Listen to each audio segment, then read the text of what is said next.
senyales mga lods na kung saan malalaman mo na satisfied ang isang babae sa ginagawa ninyong tsakan, laplapan o halikan.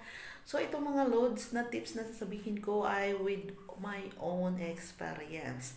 At hindi ko sinasabi na marites ako dahil marites naman talaga ako. So ito na nga mga lods, panoorin po ng buo ang video na to para malalaman mo ang mga sinyalis na naibigay mo ba talaga, naitudo mo na ba o nailaban mo na ba ang ginagawa mo pag sa kanya, no? So dito mo malalaman na napasaya mo siya at naging satisfied siya sa ginawa mong laplapan mga lods. So number 1 mga lods ay ayaw niyang tapusin ang inyong paghahalikan mga lods dahil gusto niyang mapunta pa kayo sa dako paroon. Yung gusto niya na yung halikan na yan ay may kasunod na kapkapan. Alam niyo yung kapkapan? Yung may kuot-kuot, gamay kuot-kuot, jutay, no? So yan po, no? Yung feeling niya na kailangan palang ganuhin.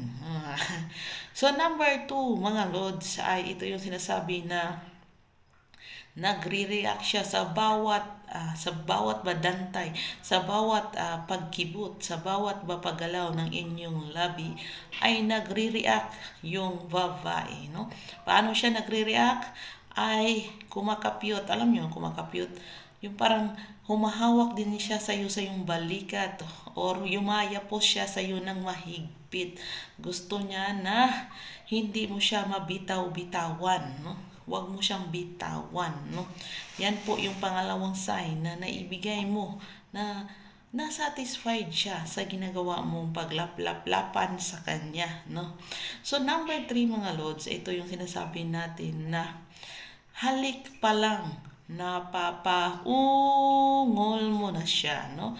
So kami mga babae, minsan lang talaga ninyo maririnig yung mga tinatawag naming ungol. Hindi po basta-basta yung mga babaeng ungol, no? Kami mga babae, minsan pinipiki namin yan, lalong-lalo na hindi kami yung parang gusto lang namin magiging happy kayo.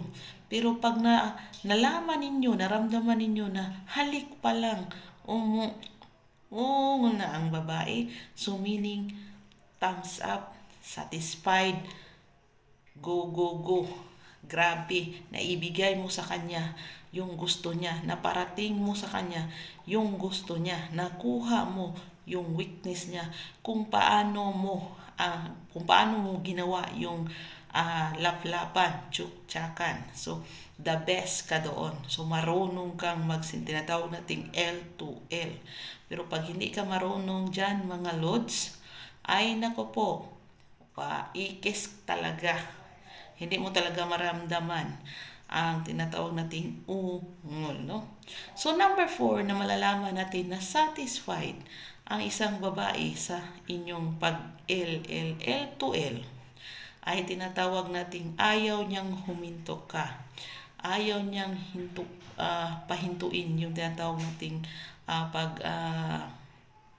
anuhan ninyo. Gusto niya na continue pa yun at gusto niya na mas pailalimin pa yung halik na yun, no? Yan ang gusto niya na mas yung parang bigyan parang yung intense na grabe yung intense na halik pa lang doon maano ka na na, no? So yun po, so dito lang tayo kay tawag na tayo ni amo. So see you sa next video.